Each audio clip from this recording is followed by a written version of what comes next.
Kenalkan dulu mungkin buat yang baru bergabung di sini bersama kita, Tante Rani Anggraini Dewi ini seorang marriage counselor, dan juga kalau kita follow akunnya itu isinya tentang pernikahan, tentang bagaimana kita tuh menjadi sosok yang lebih baik gitu ya sebagai pasangan.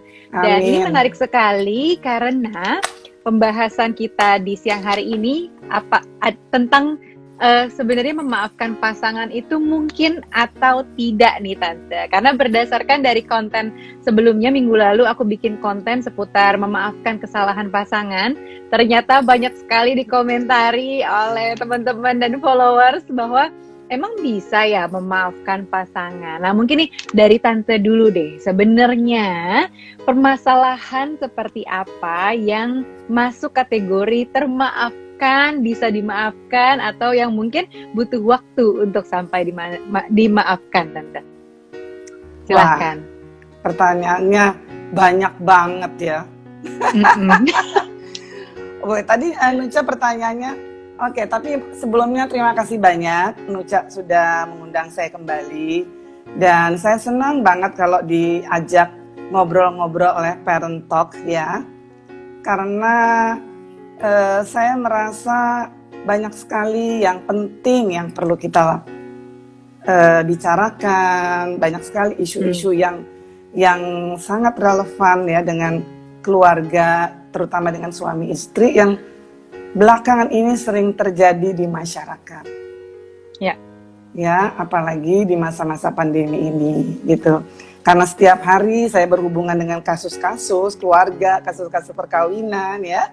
Belum lagi mendengarkan berita-berita, belum lagi melihat hasil dari penelitian ya, seperti kekerasan dalam rumah tangga ya, equality gender dan sebagainya. Saya rasa ini Parent Talk punya misi di sini dan suatu wadah yang bagus sekali untuk bisa menjadi wadah untuk kita sama-sama belajar dalam hal ini ya, dalam hal bagaimana memperbaiki sebuah keluarga agar kita semua bahagia dalam sebuah keluarga. Jadi keluarga itu menjadi sebuah oase buat anggotanya ya. Betul. Jadi terima kasih banyak Nucha untuk wadahnya dan kesempatannya ya. Sekali lagi terima kasih banyak. Nah sekarang ini topik hari ini juga sangat penting ya. Tadi Nucha pertanyaannya mungkin nggak memaafkan gitu ya?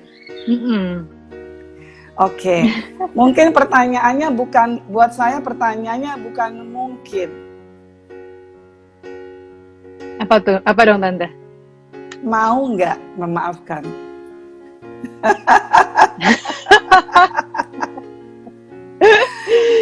Kalau mungkin, bisa tidak mungkin. Kalau saya ya mungkin aja, tapi masalahnya sekarang mau nggak memaafkan. Karena kalau sudah tidak mau sulit ya. Kalau pertanyaannya bisa nggak ya memaafkan, bisa kalau ada usaha. Tapi kalau pertanyaannya, kalau misalnya sudah kita mengatakan tidak mau memaafkan, saya nggak bisa bantu, saya juga nggak bisa menjawab itu. Ya, jadi penting sekali mau apa enggak memaafkan. Nah, buat saya kalau itu pertanyaannya diajukan kepada saya, mungkin apa enggak? Mungkin. Bisa apa enggak? Bisa. Mau apa enggak? Kalau ditanyakan kepada saya mau memaafkan. Kenapa? Karena memaafkan itu salah satu cara untuk membuat saya bahagia. Saya tidak membuat saya bahagia. Nah, sebetulnya kenapa sebetulnya timbul pertanyaan soal memaafkan? Sebetulnya kenapa? Nucha, sebetulnya kenapa timbul ada saya mau maafin dia ya enggak, saya maafin dia enggak ya, bisa enggak ya saya maafin dia? Itu sebetulnya apa yang terjadi biasanya? Biasanya kalau aku sendiri sebenarnya pernah ada kejadian yang kurang menyenangkan sih beberapa tahun lalu, dan memang di situ kayak Mas dalam fase ujian sepertinya pilihannya antara memaafkan atau ya memaafkan tapi tidak bisa melupakan gitu sih. Tapi jadi buat aku sebenarnya aku tipe orang yang lebih mudah memaafkan dan tapi tidak mudah untuk melupakan gitu. Jadi kalau kenapa aku bikin konten yang jadi rame dan sekarang kita ajak Tante Rani ini sebenarnya justru aku mengencourage followers dan teman-teman para parents juga supaya ya udah kalau ada kesalahan dari pasangan yuk kita maafkan gitu karena memang membuat hidup kita lebih ringan. Tapi mungkin ada banyak sekali yang ternyata tidak bisa semudah itu, Tante. Permasalahannya banyak, perselingkuhan yang paling sering. Yang paling sering adalah perselingkuhan ya. Oke. Iya, Tante. Nah, saya bisa mengerti. Nah, soal memaafkan ini kalau tadi dikatakan bisa atau enggak, bisa. Mungkin enggak, mungkin. Sekarang tinggal mau atau enggak. Ya. Nah, semua itu ada usaha, ada upaya untuk bisa memaafkan. Ya, harus ada usaha dari kita sendiri. Nah, tapi saya mau menyampaikan biasanya kalau kita tidak bisa memaafkan itu karena kita ada haters di dalam diri kita, ada kebencian, ada kemarahan di dalam diri kita. Ya. Dan itu sangat toksik buat diri kita sendiri kalau kita tidak bisa memaafkan, ya. Nah, saya mau itu pertama. Sebenarnya kenapa juga orang tidak mudah memaafkan? Itu tadi ada dua hal tadi. Sekarang kalau dikaitkan dengan perselingkuhan, nah hendaknya kita menyadari bahwa ini saya baca di Instagramnya Nucha mengutip dari Gary Chapman ya. Betul. Gary Chapman juga salah satu referensi saya. Gary Chapman mengatakan forgiveness is not a feeling. Ya. It is a commitment. Begitu kan? Iya. Betul. Forgiveness is not a feeling but it is a commitment. Nah, dari situ saya mau mengambil bahwa memang itu adalah komitmen. Kenapa? Karena komitmen itu adalah salah satu unsur perkawinan untuk langgeng. Jadi salah satu yang membuat perkawinan kita langgeng itu adalah komitmen. Nah, disitulah gunanya kita memaafkan.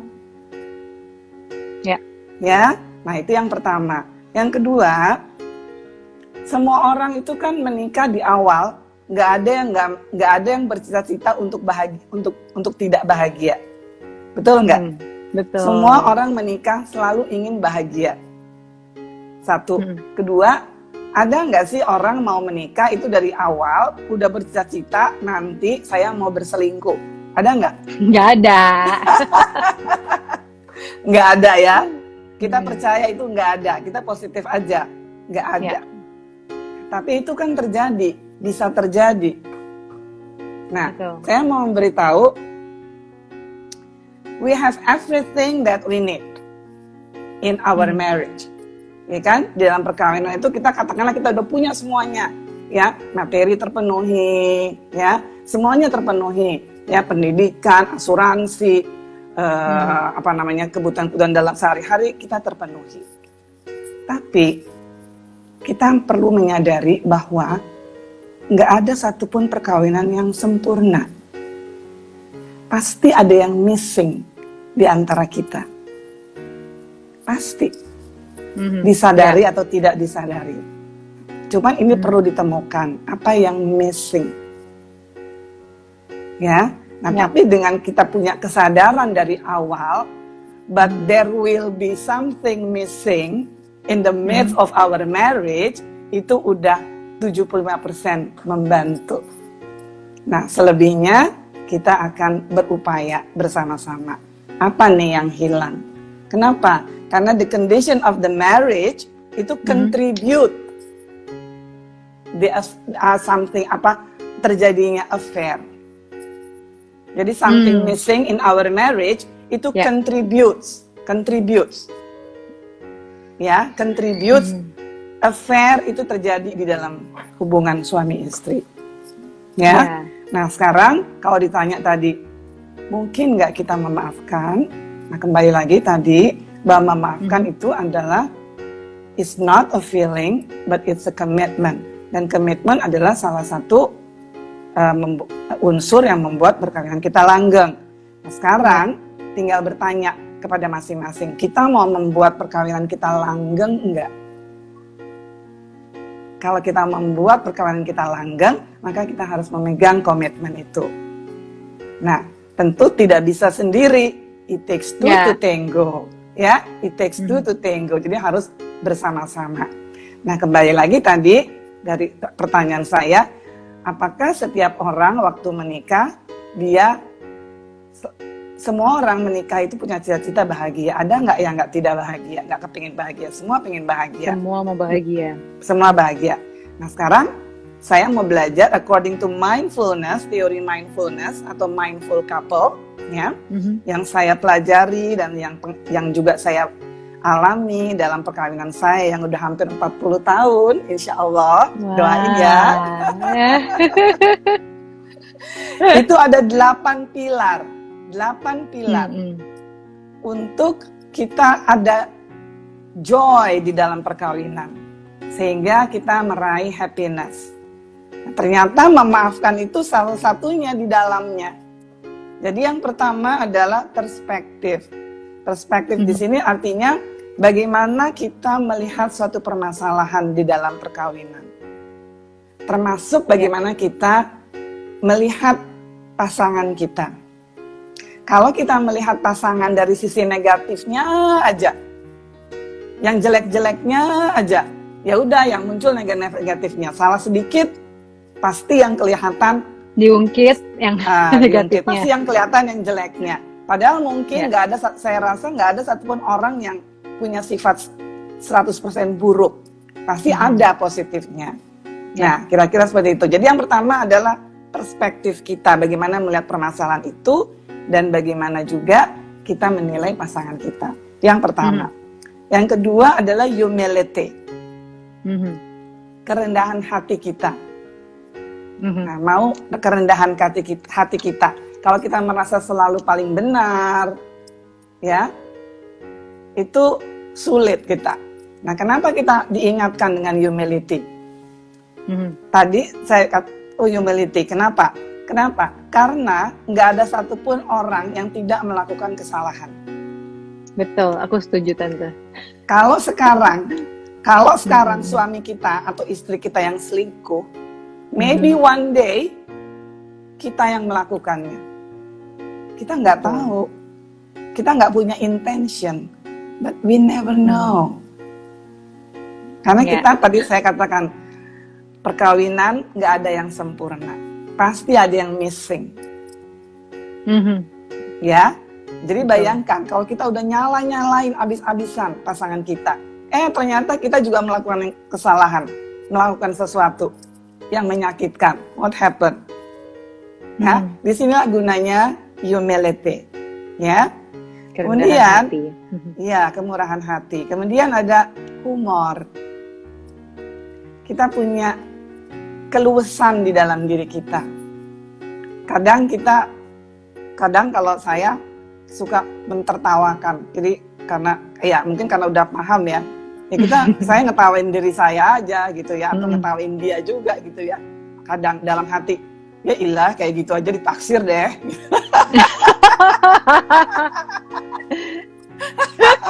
Jadi saya menghibur diri saya sendiri. Ya ilah kayak gitu aja ditaksir deh.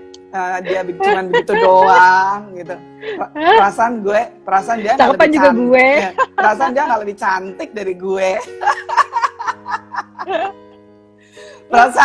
perasaan dia nggak lebih pinter dari gue, nggak gitu loh. Jadi misalnya biasanya dia lebih muda gitu ya, misalnya atau lebih muda dari kita. Ya terang aja deh, dia kan masih muda, sedangkan umur gue udah tua gitu kan ya. Tapi waktu gue seumur dia, perasaan gue lebih caem.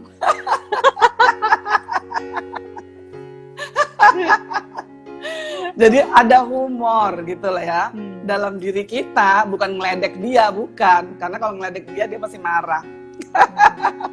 Ya. Kemudian yang terakhir ada acceptance, ada penerimaan. Ya. Penerimaan di sini artinya ya oke lah, saya mesti berdamai dengan diri sendiri bahwa saya mengalami ini, bahwa saya tersakiti, bahwa saya dikhianati. Well, this is easy to say than done, ya. Tapi kan bukan berarti nggak bisa, ya. Oke, lalu selanjutnya baru, nah yang tadi adalah quality of the mind. Yang tadi yang pertama perspektif, acceptance, humility, itu humor. Itu masuk pada kualitas mindset kita. Bagaimana kita mengatur mindset kita. Jadi kita harus bisa coping with our thought and our mind. Nah, ini jadi quality of the mind. Nah, yang kedua adalah quality of the heart. Kualitas batin kita gimana?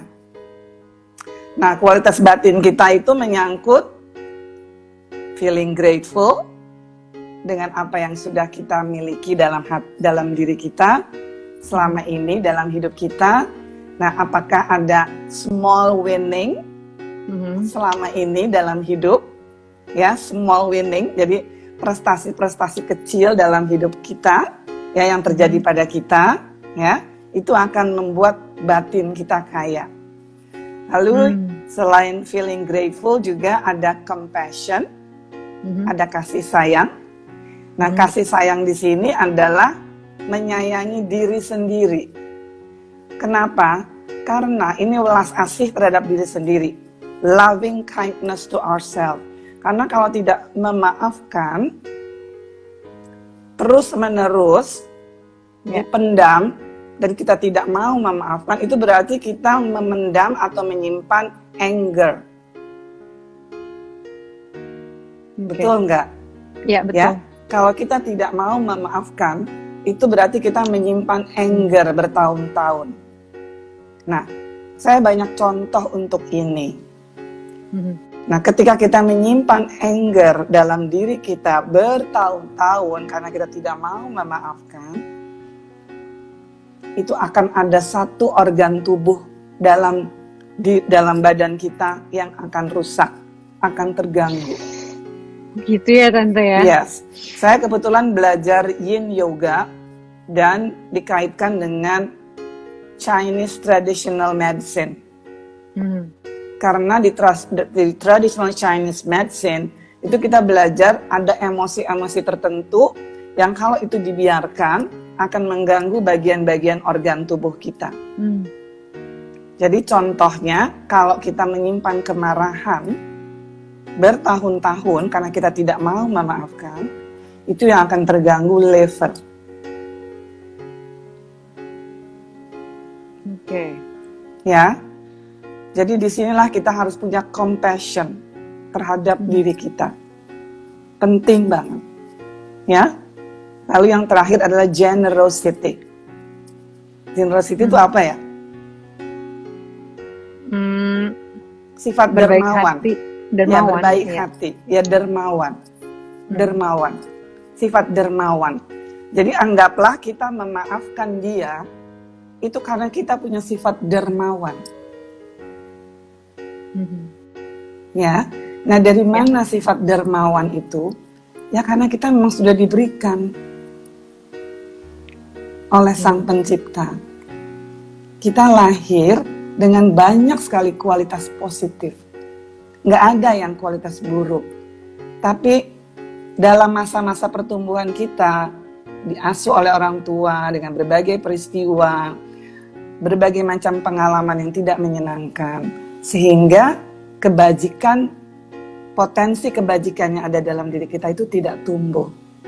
Nah, sekarang kita hidupkan lagi. Nah, salah satu caranya dengan memaafkan. Jadi, sadarilah bahwa kita kenapa memaafkan, bukan karena supaya dia jadi baik sama kita atau dia tobat. ya. Tapi karena Ya. kita memang orang baik, gitu loh, ya. Nah, Ya. kira-kira seperti itu. Tapi kalau mau dikaitkan dengan kekerasan dalam rumah tangga, di mana itu gimana sudah tuh? berkaitan dengan fisik. Sebenarnya kekerasan itu ada 3 kan ya. Ada kekerasan verbal, ada kekerasan emosional, ada kekerasan fisik. Tiga-tiganya nggak sehat buat kita. Ya, tiga-tiganya nggak sehat. Oleh karena itu perhatikan 8 pilar tadi. Kita harus loving kindness pada diri kita sendiri. Nah, untuk yang emosional, untuk yang verbal itu sebenarnya ada cara-caranya. Gimana caranya? Cuman kita harus workshop ya, nggak cukup dengan bicara seperti ini kan, kita harus latihan.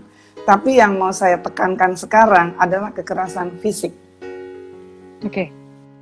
Kekerasan fisik itu bukannya kita tidak mau memaafkan, kita memaafkan. Kita memaafkan diri kita. Tapi kita juga bisa memaafkan dia.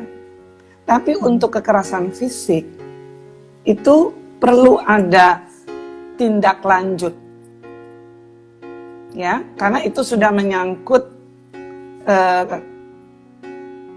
keamanan. Keamanan kita. Apalagi kalau kita punya anak. Dan apalagi kalau itu dilakukan depan anak-anak. Nah, itu Tante. Ya. Nah, jadi itu harus ada tindak lanjut. Nah, ini adalah wilayahnya Komnas HAM Perempuan. Jadi kalau terjadi fisik berkali-kali, nggak usah berkali-kali, cukup 1 kali aja. Ya. Dan itu mengena fisik sampai parah, itu perlu dilaporkan ke Komnas HAM Perempuan. Dan itu sudah ada undang-undangnya yang melindungi kita.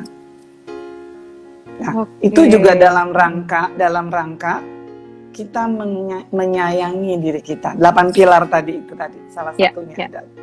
Jadi kita bisa saja memaafkan dia, tapi untuk masalah hukum, masalah yang berkaitan dengan keamanan fisik, itu sudah masuk ranah hukum. Ya, jadi itu perlu ditindaklanjuti. Oke? Nah, jadi please itu dibedakan. Memaafkan harus memaafkan, karena kita dengan memaafkan, seperti tadi yang sudah saya katakan, itu penting buat kesehatan diri kita.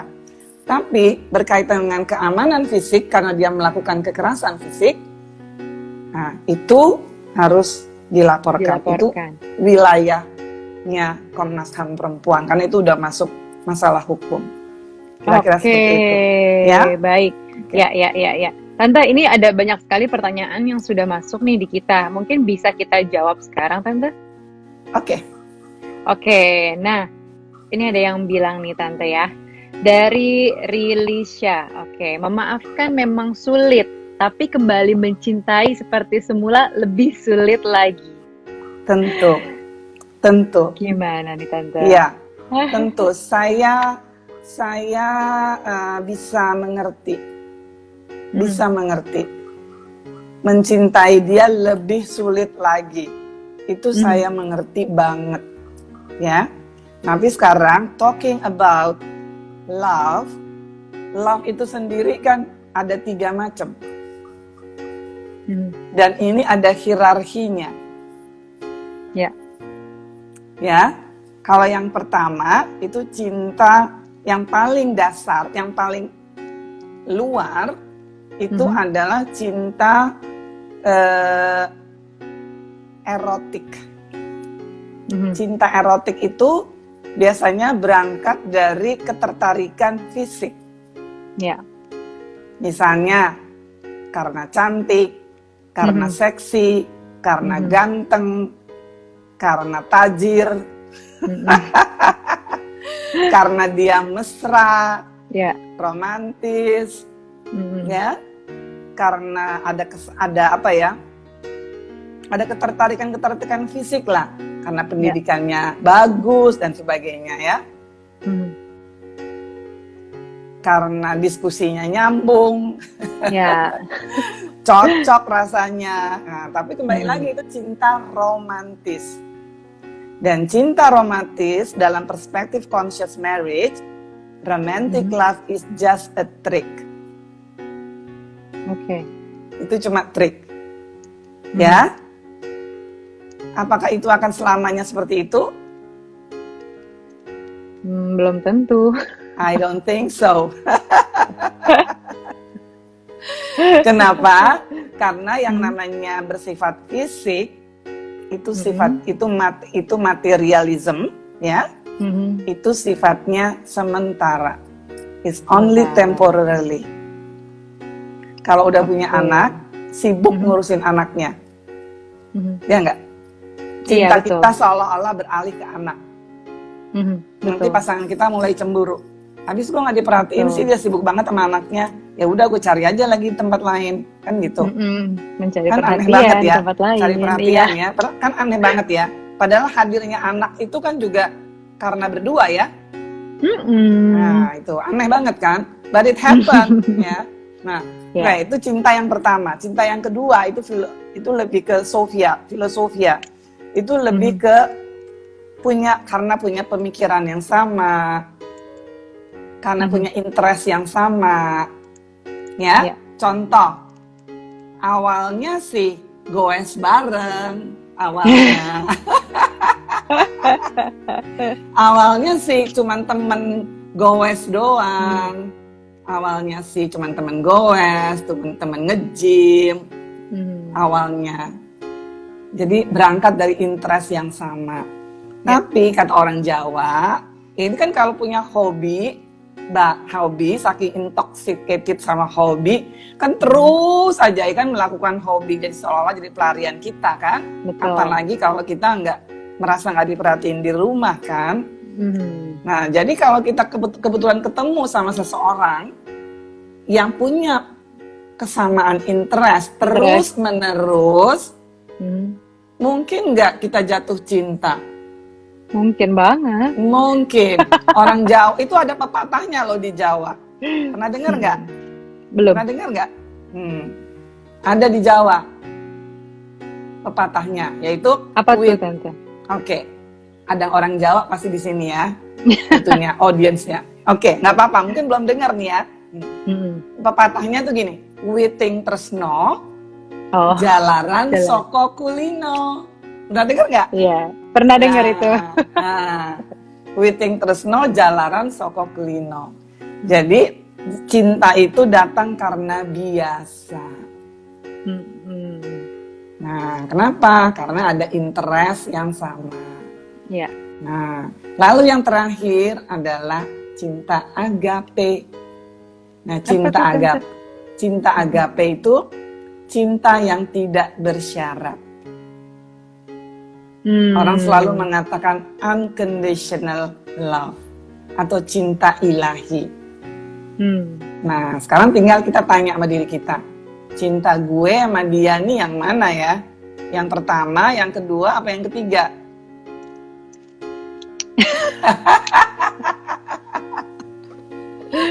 Ya, aduh. Maunya sih jawab yang tiga ya Tante ya. Nah, biasanya kita kalau sudah tambah tua, kita harus bisa meningkatkan juga kualitas cinta kita sampai agape, sampai unconditional love. Nah, saya mau mengutip hasil penelitian bahwa dalam tubuh kita itu ada hormon namanya oksitosin. Pernah dengar? Pernah dong. Pernah? Ya, pasti pernah dengar ya. Nah, oksitosin ini adalah natural chemistry of the body. Ya. Jadi kalau itu disentuh, bagian-bagian tubuh kita disentuh, itu akan melahirkan oksitosin. Ya. Nah, contohnya aja seorang ibu yang menyusukan anaknya, bayinya. Itu ada chemistry antara bayi dan ibunya kan? Secara metafisik, secara bawah sadar, saling bersentuhan. Nah, itu akan melahirkan apa yang tadi itu, kondisi tadi itu, di mana ada natural chemistry of the body itu, itu melahirkan menghasilkan oksitosin. Nah, itulah hormon kebahagiaan yang akan melahirkan cinta ilahi atau agape atau unconditional love. Halo Aryo, I miss you. I miss you. I miss you kata tante. I miss you too, Tante. Ya, glad to see you. Glad to see you. Oke. Iya. Nah, Udah. jadi biasakanlah suami istri itu ada sentuhan dalam setiap hari. Nah, ini yang biasanya miss. Betul. Ya. Nah, pelukanlah setiap hari 5 menit aja. Tapi pelukannya itu juga ada caranya loh. Gimana tuh tante? Bukannya peluk aja gitu? Harus workshop. Mau dipraktekin? Tuh ada Aryo di situ mah. Udah nggak ada. Udah nggak ada. Nah, jadi kalau berpelukan itu nggak cuma berpelukan. Coba pelukan, ya, rasakan. Tapi kalau kepelukan itu harus dalam kondisi rileks. Lalu rasakan energinya. Gimana cara merasakan energinya? Kamu bisa merasakan energinya kalau kamu bisa mendengarkan denyut jantung pasangan kamu ketika kamu memeluk. Ya enggak? Pernah enggak? Iya, pernah. Ya. Coba kamu memeluk, selalu kamu dengarkan denyut jantung pasangan kamu. Kalau kamu bisa mendengarkan denyut jantung kamu, and then stay in that stage for about 5 minutes, itu akan melahirkan menimbulkan oksitosin tadi. Nah, itu yang akan membangun bonding antara suami dan istri. Oke. Kira-kira seperti itu. Mungkin ada pertanyaan lagi. Iya. Oke, next pertanyaannya. Tante tadi kan aku cerita tuh di awal, aku sebenarnya bisa memaafkan kesalahan, mungkin lebih mudah gitu kan memaafkan, tapi tidak melupakan. Nah, menyambung hal itu ada pertanyaan nih. Memaafkan tapi tidak melupakan itu samakah dengan belum memaafkan sebenarnya? Oke, saya mau pakai analogi ya. Ya. Saya mau pakai analogi. Gini. Kita misalnya mengalami suatu kecelakaan. Kecelakaannya itu parah banget. Ya, katakan sampai ada jahitan di tangan. Ya, sampai harus dioperasi. Sehingga meninggalkan jahitan di sini. Ya. Kalau ada jahitan sampai separah itu, berbekas nggak lukanya? Berbekas kan? Berbekas ya. Oke. Tapi kalau sudah sembuh, itu kering kan? Ya. Masih sakit nggak? Udah enggak. Agak nyeri aja paling. Nah, tapi masih ada bekasnya nggak? Masih kelihatan nggak? Kelihatan nggak bekasnya? Kelihatan. Masih kelihatan kan, mungkin. Nah, tapi kan udah sembuh. Ya. Udah kering kan? Udah. Nah, masih sakit nggak? Udah enggak sih harusnya. Oke. Udah nggak sakit kan? Tapi kamu ketika lihat luka itu, masih ingat nggak sama kejadian kamu kecelakaan? Masih Nah, masih ingat. Tapi luka itu masih sakit nggak? Udah enggak. Nah, itu. Jadi memaafkan tidak berarti melupakan, tapi sudah tidak sakit. Oke. Tapi judulnya berarti sudah memaafkan ya Tante ya, walaupun misalnya masih ingat gitu kan, ya masih ada bekasnya misalnya. Ya. Tapi sudah tidak sakit. Jadi nggak affect your emotion apa-apa. Tapi kamu tidak lupa sama peristiwa itu. Tapi kan udah nggak sakit. Nah, memaafkan dalam konflik rumah tangga juga begitu. Kamu nggak bisa lupa. Tapi kalau kamu sudah memaafkan, kamu udah nggak sakit hati lagi. Kalau kamu masih sakit hati, kalau kamu masih sakit hati, ya, dan masih membuat kamu terus kemudian uring-uringan, berarti kamu belum memaafkan. Berarti lukanya masih basah. Berarti masih ada, lukanya oke, masih basah. baik. Yes. Nah, ini menyambung sekali nih barusan statement Tante dengan pertanyaan selanjutnya nih. Ada yang bilang kadang kita merasa sudah memaafkan, tapi ternyata ketika ada masalah yang dulu ke bawah lagi alias keungkit-ungkit gitu ya Tante ya. Artinya itu berarti belum memaafkan ya Tante ya. Kalau misalnya masih ke bawah-bawah, masih ke Belum. bawah mimpi, masih Belum. suka kesebut-sebut kesalahannya, itu Belum. artinya belum memaafkan. Belum. Nah, kalau udah kayak Belum. gitu harus gimana Tante? Sebetulnya orang yang nggak bisa memaafkan itu dia feeling insecure ya. Ya, betul. Dia feeling insecure. Mm-mm. Ya, kalau feeling insecure itu biasanya mungkin ada traumatic. Betul. Nah itu ya dia perlu healing. Dia perlu healing ya. Nah ya banyaklah cara-cara healing yang terapi. Saya sendiri juga memberikan terapi healing itu ya. Tapi bagaimanapun juga kita butuh healing ketika kita tidak bisa, ketika luka itu masih ada bertahun-tahun. Ini banyak sekali masalah, banyak sekali kejadian seperti ini, banyak sekali sampai akhirnya dia sakit ya. Nah saya mau menyampaikan juga bahwa biasanya suami istri kenapa dia sangat tidak bisa, salah satu yang tidak bisa memaafkan juga karena punya attachment suami istri itu. Nah attachment itu nggak salah. Mau nggak mau kita dalam ikatan suami istri pasti ada attachment kan? Ya. Nah, tapi attachment itu ada 3 macam loh. Satu, yang bersifat anxious attachment. Jadi anxious attachment itu jadi keterikatan itu lahir dari kemarahan. Oke. Ya.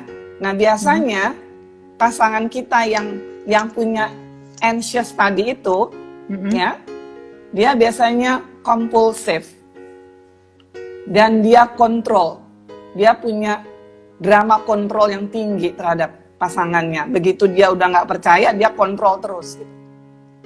Jadi dia ingin tetap membangun keterikatan, tapi anxious attachment gitu. Jadi dia ngontrol terus, dia kompulsif gitu loh. Nah, enak nggak sih? Nggak enak. Nah, oke. Yang kedua adalah avoidant attachment. Avoidant attachment, ini kebalikannya dari anxious tadi. Jadi, dia mau membangun keterikatan dengan cara, ya udahlah, mau nggak mau, udahlah, saya ngalah aja deh. Ya udahlah, pasrah aja lah. Jadi dipres. Yang penting saya masih bersama dia. So this is avoidant attachment. Iya, dia menghindar. Kalau ada masalah dia menghindar daripada berantem. Gitu loh. Ya kan? Jadi dia membangun keterikatan, tapi sifatnya avoidant. Nah ini sehat nggak? Nggak sehat juga. Sama sekali nggak sehat. Kembali lagi tadi yang 8 pilar tadi itu. Nah, yang terakhir yang paling bagus, yaitu secure attachment. Oke. Secure attachment itu adalah attachment yang lahir dari feeling secure dari masing-masing. Ya. Dari feeling secure. Nah ini yang menyehatkan, ini yang diminta, yang diharapkan dari semua pasangan. Oke, baik Tante. Nah ini ada pertanyaan berikutnya nih Tante. Ciri-cirinya apa nih Tante kalau memang kita sudah memaafkan pasangan? Sebenarnya lebih gampang ya kayaknya, lebih gampang kelihatannya gitu. Gampang. Gimana caranya? Gimana coba kelihatannya kalau kita memaafkan? Lebih lega, nggak marah-marah melulu, nggak rungsing, justru lebih kelihatan happy karena nggak ada beban, nggak ada anger di dalam sih, gitu. Terus ke pasangan juga nggak datar-datar aja, terus lebih ada excitement buat ya sehari-hari. Kadang kalau kita nyimpan amarah gitu kan kayak hampa gitu loh Tante, bawaannya dikit-dikit marah gitu, kayak sensi gitu, sedih lah, nangis lah gitu. Betul. Kita semakin tidak secure kan? Semakin tidak secure. Nanti kita harus membangun secure, harus membangun a secure attachment dengan pasangan kita. Nah, cuma sekarang pertanyaannya apa coba? Kenapa? Apa yang membuat kita bisa membangun secure attachment? Pas banget ada pertanyaan itu, Tante. Ini ada pas banget ada pertanyaan nih, how to feeling secure. Ya, secure. Jadi kita secure ya. Kita secure, pasangan kita juga secure. So secure and secure, terus membangun attachment-nya. Jadi attachment-nya itu based on secure dari security dari masing-masing. Ini akan sehat. Kalau misalnya kita secure, pasangan kita insecure atau avoidant atau anxious, itu masih mendingan. Masih mendingan. Yang paling tidak ada yang secure salah satu. Ya. Tapi kalau dua-duanya sudah tidak secure, misalnya yang satu avoidant, yang satu anxious, nah ini parah. Gitu loh. Jadi paling tidak ada salah satu yang secure. Nah sekarang pertanyaannya, gimana caranya supaya kita secure? Kan orang yang nggak secure, orang yang nggak memaafkan itu karena dia feeling insecure ya. Nah itu kenapa? Karena dia nggak punya self esteem. Jadi untuk bisa secure caranya meningkatkan meningkatkan self esteem. Dan healing ya Tante ya? Iya, healing udah pasti healing, meningkatkan self esteem. Biasanya kalau saya ya kalau sudah healing dia biasanya juga diberikan semacam doping tanda kutip. Itu untuk meningkatkan self esteem. Ya, meningkatkan self esteem banyak cara ya. Itu kembali lagi kepada inner self improvement. Jadi meningkatkan pengetahuan, memperkaya diri dengan ilmu, meningkatkan spiritualitas, ya. Betul. Membangun suatu mengaktualisasi diri, memperkaya diri lah. Dengan pengetahuan, ilmu, pendidikan, spiritualitas, being more religious dan sebagainya. Itu akan meningkatkan self esteem. Oke, dan banyak juga yang menanyakan gimana caranya bisa healing. Healing nih sebenarnya menurutku journey nggak sih Tante? Lebih kayak perjalanan kita nggak serta-merta sekali melakukan misalnya meditasi terus selesai hilang. Sementara kan mungkin sakitnya ada yang terlanjur dalam sekali, terlanjur lama gitu kan, namanya luka kita nggak tahu ya. Terus tapi mungkin ada yang mungkin cepat bisa rilis, lebih health-nya lebih cepat gitu. Nah, betul. Mungkin kalau mau menanyakan healing seperti apa sih Tante? Mungkin Tante kan lebih expert nih, kira-kira gimana? Sambil belajar ya. Iya, tergantung lagi ya kalau ditanya healingnya seperti apa ya banyak caranya, banyak metodenya. Nah, salah satunya tadi sudah saya sampaikan, dia harus meningkatkan self esteem. Karena meningkatkan self esteem itu sendiri adalah juga salah satu untuk healing, ya. Jadi healing itu kan biasanya orang kalau healing itu kan orang tuh penuh dengan ketakutan ya. Nah yang pertama adalah dia harus aktualisasi diri. Iya betul. Itu yang pertama, dia harus aktualisasi diri. Jadi ya Nucha pasti tahu yang dimaksud dengan aktualisasi diri ya. Nah yang kedua, jadi healingnya itu bisa fisik, bisa batin, ya kan? Bisa. Jadi manusia itu kan ada terdiri dari multidimensi ya.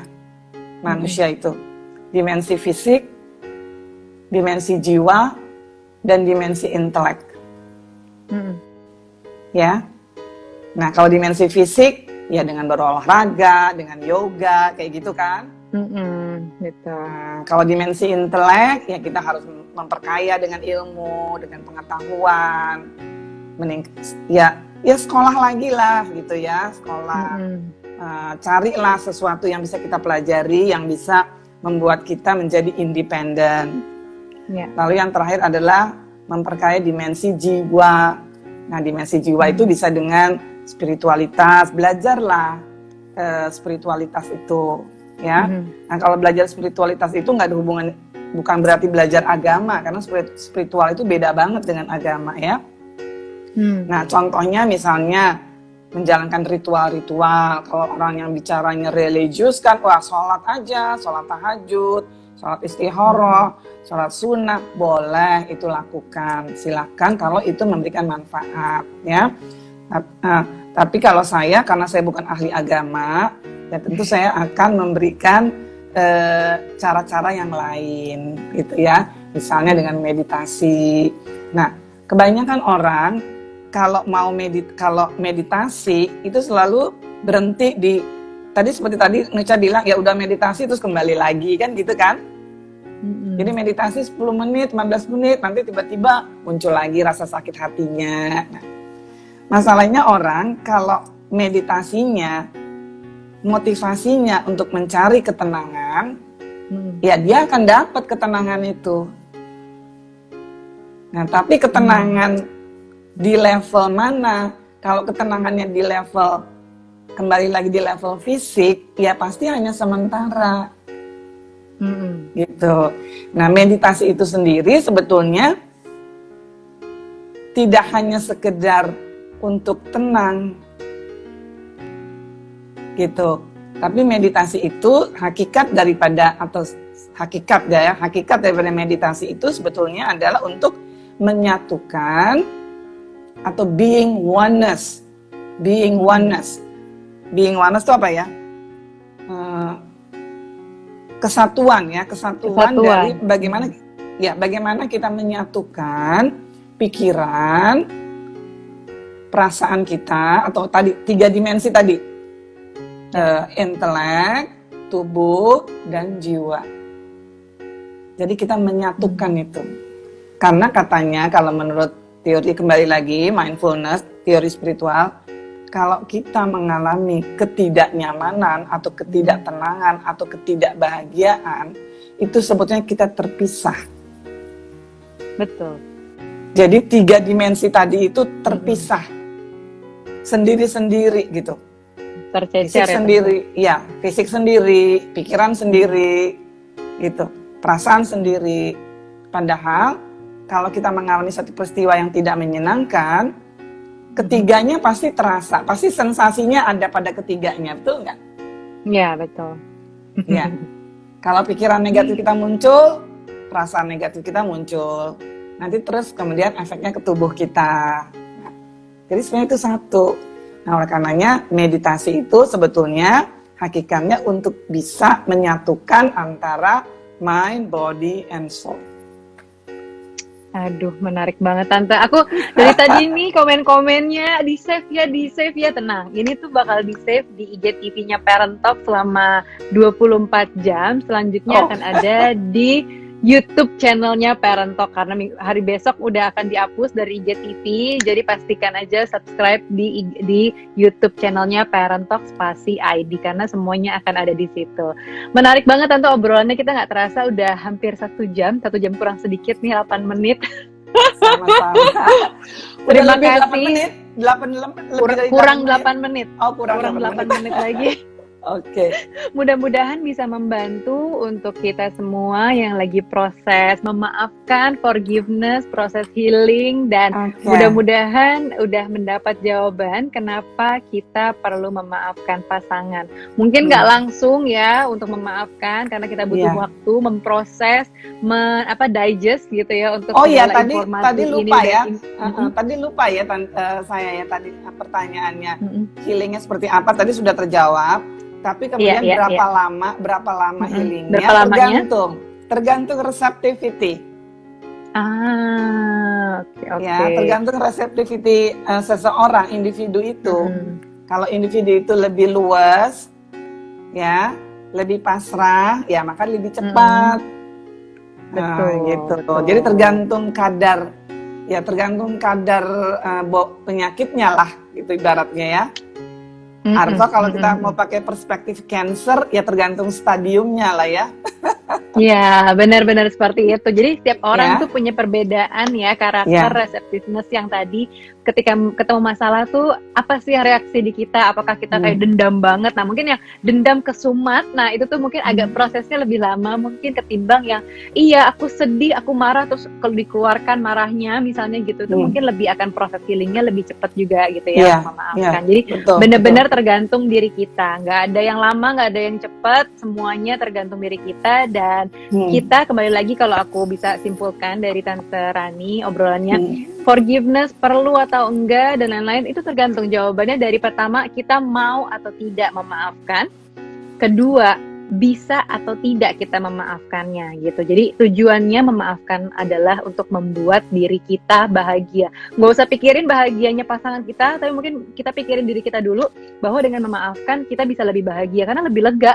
Kebayang ya tadi Tante Rani juga sampaikan bahwa semakin kita memendam amarah, full of anger, ketidakmaafan itu organ di tubuh kita tuh terpengaruh karena mungkin endapan dari emosi amarah itu. Dan yang mungkin paling utama adalah tadi ya, liver tuh bisa lebih mudah Iya, kenanya gitu ya, betul. penyakit liver Saya karena khawatir merasa marahnya itu, kebencian dan hmm, kemarahan itu mengkristal.